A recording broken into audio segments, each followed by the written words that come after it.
Bonsoir Valérie. Bonsoir Yves, bonsoir à vous toutes Alors, et un tous. gros merci de te rendre disponible et de nous offrir une conférence qui est très attrayante, en tout cas pour moi personnellement, nos empreintes générationnelles.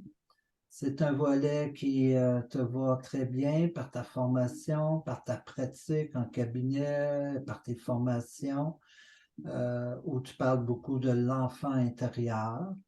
On en parlera tantôt de ton atelier que tu as lancé officiellement sur notre groupe et sur notre site web Observation méditative.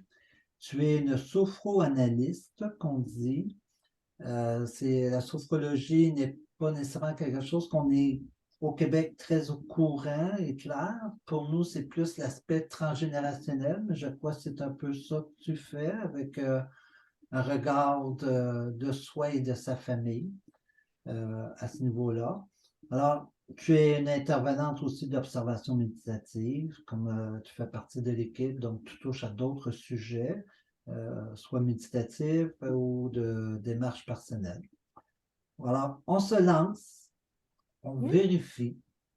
C'est quoi les empreintes générationnelles, Valérie? On réfère à quoi? Alors, quand on travaille sur soi, on peut travailler sur deux axes. Sur un axe personnel et en sophroanalyse des mémoires prénatales de la naissance et de l'enfance, comme je fais, je propose aux personnes de remonter à l'origine des empreintes limitantes que la personne a pu installer dans sa vie depuis la vie intra-utérine. Il y a beaucoup d'empreintes en vie intra-utérine, dans la petite enfance, au moment de la naissance. Et effectivement, dans mon atelier sur l'enfant intérieur, on remonte, on fait une alliance avec cette partie de nous qui a enregistré des empreintes pour s'en libérer. Ça, c'est une chose. Et je travaille également en constellation familiale, constellation systémique, sur un autre axe, sur un axe transgénérationnel, c'est-à-dire cette fois-ci sur les empreintes qu'on a pu installer, j'ai envie de dire un petit peu par la force des choses, mais on a toujours notre part de responsabilité dans tout, donc on accueille ce fait que nous avons pu, de façon inconsciente, euh, garder des empreintes de notre lignée, puisque là, constellation familiale, on va partir de la lignée. Hein. Il faut savoir que les constellations systémiques, c'est une thérapie qui va permettre de dénouer toutes les intrications qui existent au sein d'un système, quel que soit le système. Donc, on peut très bien travailler pour des entreprises. Il m'arrive de travailler pour des entreprises, des organisations. C'est un système. Mais évidemment, là, ce soir, on va parler du système familial et donc de toutes les intrications qui sont en lien avec notre lignée familiale euh, et qui sont des empreintes dont on n'a évidemment pas conscience, mais qui viennent nous limiter. Donc, Ils viennent nous c'est limiter dans nos croyances, dans nos comportements? dans nos schémas de vie, dans nos émotions. On peut très bien avoir travaillé sur un plan personnel pendant des années, sur nos croyances personnelles. Et puis, se dire, bah, ça va mieux, mais c'est pas encore totalement ça. Et je reste encore sous l'emprise d'émotions, je sais pas, par exemple de colère, de rage. Je sens que j'ai travaillé sur mon axe à moi personnel et j'ai encore de la colère, j'ai encore de la tristesse, j'ai encore de la peur. On va parler des émotions limitantes, évidemment, puisque les émotions aidantes, on garde, hein, la joie, tout ça, on garde. Donc, d'où ça vient? Et les gens s'interrogent. Et quand on travaille sur un axe transgénérationnel, eh bien, on peut se rendre compte que parfois on porte des croyances de nos ancêtres. Alors, on peut porter une croyance d'un ancêtre en pensant inconsciemment qu'on va porter pour lui, avec lui, comme lui, par loyauté, etc., etc. Toujours est-il qu'il y a une croyance qui nous colle à la peau, qui n'a rien à voir avec notre vie, notre histoire à nous dans cette vie-là, mais qui est en lien avec l'histoire d'un de nos ancêtres. Et de où ça? De nos ancêtres et aussi plus proches. Des fois, des fois, on fait cette remarque-là. Il est comme son père ou il est comme sa mère ou il ou elle, euh, en termes de comportement ou en termes de réaction. Euh, Mettons, si on y va sur un aspect générationnel proche, il y a inconsciemment des choses qu'on transporte qui proviennent de nos parents dans un premier temps. Et ça peut être arrivé dans la période, comme tu dis, ultérienne. Jusqu'où ces comportements, ces attitudes, ces émotions fortes en période de grossesse ou de bébé naissant ont un impact sur nous rendus adultes. Alors là, on va vraiment parler dans ce cas-là, dans ce que tu évoques, des empreintes qui peuvent s'installer dans la vie intra-utérine. Donc les empreintes qui s'installent en vie intra-utérine, c'est des empreintes. Il faut savoir que l'enfant et les émotions ne peuvent pas encore être bien régulées en vie intra-utérine. Donc le bébé va capter plein d'émotions en pensant que c'est les siennes, et parfois c'est pas du tout les siennes, c'est les émotions de la mère, du père, de l'entourage. Et il assimile ces émotions-là à lui, en pensant que c'est ses émotions. Donc ça, c'est une chose. Mais sur l'axe transgénérationnel, ça sera par exemple, je ne vais pas m'autoriser à prendre ma vie, à vivre pleinement ma vie, parce que j'ai un grand-père qui a commis des atrocités. Donc, il est toujours question en transgénérationnel de compenser ce que quelqu'un dans notre système de ce que quelqu'un a déséquilibré. Tu vois, un système familial, comme tout système, hein, on peut prendre le corps Hmm. humain, on peut prendre une cellule, on peut prendre la nature, on peut prendre les planètes. Dans tout système, le système existe en harmonie quand il y a équilibre du système. Tu vois, c'est comme un mobile pour les enfants, par exemple, hein. Si tu tires d'un côté un mobile, et ben, hop, ça va monter de l'autre côté.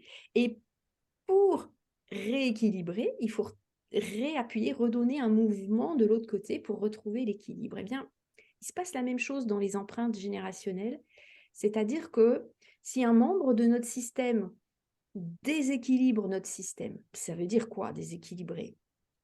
C'est par exemple quelqu'un qui est exclu de notre famille, ou qu'on exclut, qui s'exclut ou qu'on exclut, quelqu'un qui a commis quelque chose de grave, un acte un peu répréhensible, ou voilà, je prends des cas extrêmes, eh bien, le système est en déséquilibre.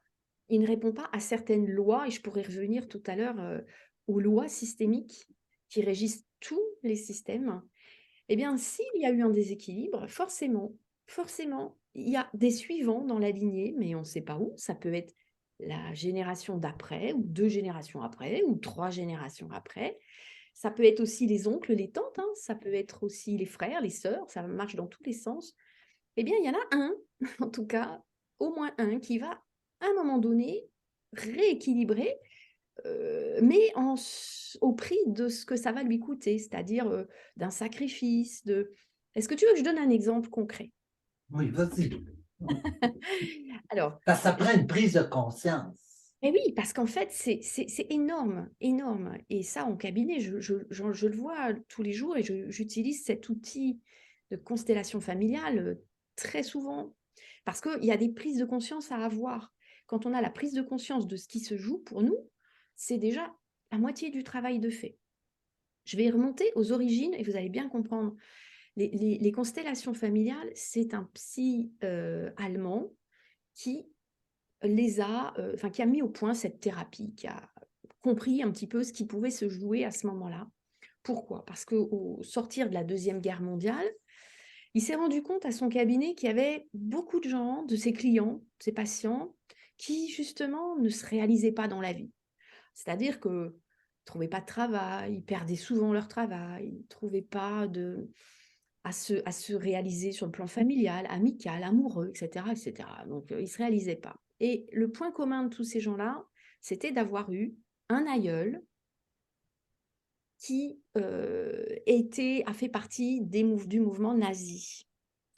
Donc, avec des actes forcément de barbarie qu'on connaît, hein, sur lesquels je ne vais pas revenir. Mais les descendants de ces gens-là, ne s'autorisaient pas à prendre leur vie, à se réaliser pleinement, parce qu'un de leurs ancêtres père, grand-père, oncle, etc., avaient commis ces actes de barbarie. Et donc, par loyauté pour ceux qu'ils avaient fait souffrir, si tu veux, et pour les comportements de cet aïeul qui a donc commis ces atrocités, ben, ils ne s'autorisaient pas à être heureux finalement. Il fallait compenser le système, compenser, tu vois. Et là, on a un exemple typique, extrême, bien sûr, j'ai pris l'exemple extrême, mais pour dire que c'est une thérapie récente quand même, et les origines ont été celles-là. Donc, tu vois, par exemple, compenser, c'est se priver. Donc, quelqu'un qui va se dire, ben moi, je Il ne n'arrive se pas à donne gagner. pas le droit de faire. Non, on ne se donne pas le droit, ou alors on fait comme un de nos aïeuls par mimétisme, pour faire comme lui. On peut faire comme un de nos aïeuls parce qu'on pense inconsciemment, évidemment, hein, tout est inconscient, on pense inconsciemment que on va le soulager en portant sa peine comme lui, tu vois? Et en fait, ça nous alourdit, ça nous plombe et ça nous empêche de vivre notre vie, de prendre notre vie Il y a pleinement. aussi le volet, si tu me permets de t'interrompre, euh, je ne sais pas, il y a eu les 5 premiers enfants ont été des filles. Et là, le père aime bien aimerait avoir un fils. Et le 6e bébé, elle est une fille, mais qui a été traitée comme un garçon par son père, qui Mmh. fait que la femme va avoir de la difficulté à retrouver sa féminité ou sa personne. Ça en est un impact générationnel, une empreinte qu'une personne va porter longtemps dans sa vie, n'est-ce pas? Alors ça, c'est vraiment une empreinte dans la vie de la personne. Donc là, on est sur l'axe personnel et bien sûr, alors ça, c'est ce qu'on appelle, nous, un non-désir avec préférence de sexe. C'est arrivé à beaucoup de femmes, hein, plus des femmes que des hommes, Oui. parce qu'on a quand même attendu beaucoup de garçons, plus que des filles. Ça, c'est un peu général, hein, mis à part certains pays. Et effectivement, c'est une empreinte personnelle que peuvent porter beaucoup de femmes, d'avoir été attendues comme des garçons, avec toutes les conséquences que ça a. C'est-à-dire que pour certaines femmes, c'est ne pas arriver à avoir d'enfants, par exemple. Il n'y a rien. De façon organique, tout est OK. Et pourtant, ben, j'arrive pas à avoir un enfant. Ben oui, j'ai gardé cette empreinte d'avoir été attendue comme un garçon. Je vais faire comme un garçon. Il y a des empreintes qu'on peut parler, comme on dit, émotionnelles, mais il y a aussi des empreintes dans le faire. On peut observer, on est dans une forme de lignée où il y a toujours eu des policiers, il y a toujours eu une infirmière, il y a toujours eu quelqu'un, ou c'est l'inverse. Dans sa famille très proche, personne n'a été en affaires, puis Mmh. il est le seul ou la seule à être en affaires. Et on ne trouve aucun lien dans notre famille proche, dans nos frères, nos oncles et nos tantes. Il faut des fois aller à la 2e génération, 3e génération pour découvrir, si on est capable de le découvrir, qu'il y avait quelqu'un qui était en affaires et qui a eu un insuccès incroyable, qui fait que de là, on dit, ah ben lui, il a fait faillite, il a été ruiné, et ça s'est transmis à une autre génération qui fait que, oups, je me retrouve plus, moi. Comment ça que moi, je suis le seul? Il n'y a pas de cousin, il n'y a pas de cousine, il n'y a pas d'oncle. Ouais, C'en est ça, que ce que tu disais par loyauté ou l'inverse. tout Il à y a eu fait. un échec, donc on se protège, je protège mon Oui, système qui est ma famille, il y a ce volet-là aussi en termes d'empreinte générationnelle.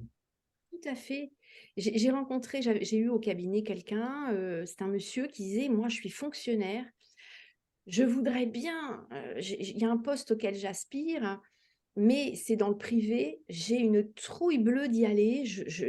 Alors que j'ai envie, mais je m'autorise pas et ça me bloque dans ma vie, et cetera». Il a fallu remonter jusqu'à un arrière-grand-père qui avait mis sur la paille toute la famille.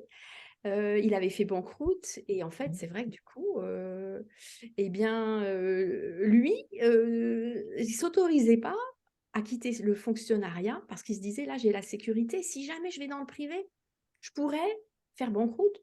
Et pas du tout. Et quand il a eu mis ça en évidence, que ça lui appartenait pas, cette croyance, il fallait rendre, parce que l'idée, c'est, avec beaucoup de bienveillance, beaucoup d'amour, hein, ça c'est la condition sine qua non, c'est de rendre à chacun son histoire. Ça, c'était ton histoire, Et non grand-père, la mienne. et pas la mienne. Voilà. Donc, quand on a fait ce travail-là, waouh, il y a une énergie qui revient. On a gardé une énergie qui n'était pas à nous, en fait. Et Et qui ça, nous... là, on parle de nous, mais on peut le transmettre aussi, ces empreintes-là, à nos fils, à nos enfants, à nos petits-enfants aussi. Bien sûr. Hein? Non, mais c'est vrai. Bien sûr, ça Euh, marche dans tous les sens, hein. C'est-à-dire qu'on récupère des lignées au-dessus. Donc nous-mêmes, si nous avons des enfants, on peut se dire qu'on a pu transmettre. Maintenant, quand on travaille sur soi, à un moment donné, on se libère soi et on libère tout le système. Alors, ceux qui sont avant nous, plus difficilement, mais en tout cas, on libère ceux qui sont après nous, nos enfants, petits-enfants, si on en a. En travaillant sur soi, ça libère la chaîne. Ça évite qu'on retransmette à notre tour une empreinte limitante. Super. Avant juste d'aller aux périodes de questions, euh, si tu pouvais nous parler rapidement de l'atelier que tu viens de mettre euh, en marche. J'essaie de partager mon écran et voilà. C'est un atelier qui est gratuit en ce moment jusqu'au 12 février que tu offres à tous les membres. Si tu peux nous en parler de cet atelier de l'Alliance avec l'enfant intérieur, Valérie. Alors, l'alliance avec l'enfant intérieur, c'est la part de nous qui est toujours là, puisque nous avons été cet enfant qui, depuis la conception, a enregistré un certain nombre de moments et d'empreintes. Donc là, on travaille sur un axe personnel.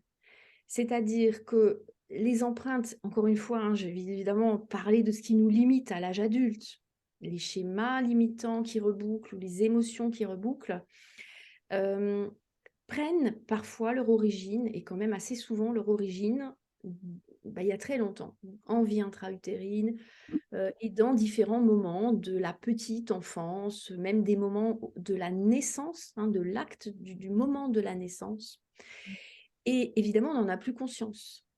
Et à ce moment-là, tout petit, on a un cerveau qui ne nous permet pas de comprendre ce qui se passe, puisqu'on a un cerveau reptilien, un cerveau limbique.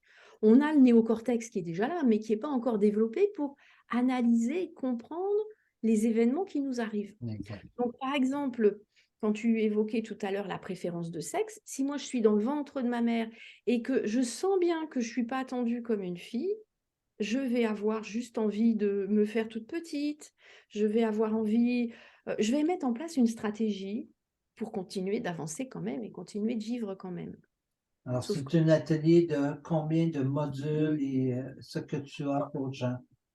l'atelier là permet donc d'aller renouer, d'aller chercher ce qui se passe. Il y en a 4, il y a 4 modules parce que progressivement, j'amène les personnes jusqu'à ce 4e module qui est vraiment un moment de méditation énergétique. C'est une méditation énergétique. Donc, il y a un vrai travail énergétique qui se fait. Donc, c'est comme si petit à petit, on faisait, tu vois, bouillir l'eau sous la marmite, mais avec douceur, c'est-à-dire on ne met pas à fond tout de suite, hein. C'est important d'y aller par étapes, de se sentir prêt à faire ce travail, nous, adultes. Et puis après, évidemment, il y aura un moment d'échange groupe, hein, qui sera prévu aussi. Et puis, si les personnes le souhaitent, un travail thérapeutique qui peut être entrepris après ces modules. Alors, il faut dire que les ateliers sont tous montés en vidéo. Les gens le suivent à leur rythme. C'est pas nécessairement sur du présentiel sur Zoom. Et quand la personne, même en ce moment, qui est gratuite, ça vous donne accès aux vidéos dans un temps illimité. Donc, vous pouvez reprendre certaines vidéos, certains modules ou certaines périodes méditatives que Valérie propose. Tu me diras, Valérie, je suis correct. C'est que tu Oui, proposes des périodes méditatives dans le sens pour Oui, arriver à une observation, à une prise de conscience de ce qui est en nous pour être capable de briser ou de maintenir un lien qui est relié à cette période d'enfant en nous. C'est un peu ça le but de tes périodes méditatives, n'est-ce pas? tout à fait. Et cette observation méditative, en tout cas ces moments de présence à soi, où on se relie à soi, forcément, elles sont importantes puisqu'elles vont nous permettre de nous relier à cette part de nous, en nous, et à l'accueillir d'autant plus facilement, d'autant plus avec douceur, avec bienveillance, avec amour, hein. Il s'agit d'y aller doucement et à respecter cette part de nous. Donc les moments d'observation méditative sont précieux. Super. Ouais. Ben, merci. Alors, pour les gens présents ou les gens qui vont l'écouter en rediffusion, l'atelier de Valérie, elle est disponible sur notre site web qui est observationméditative.com. Et jusqu'au 12 février, vous pouvez y participer sans frais. C'est tout à fait gratuit de ce côté-là. Merci beaucoup, Valérie, pour la conférence, de ta générosité. On va arrêter ici pour aller à la période de questions.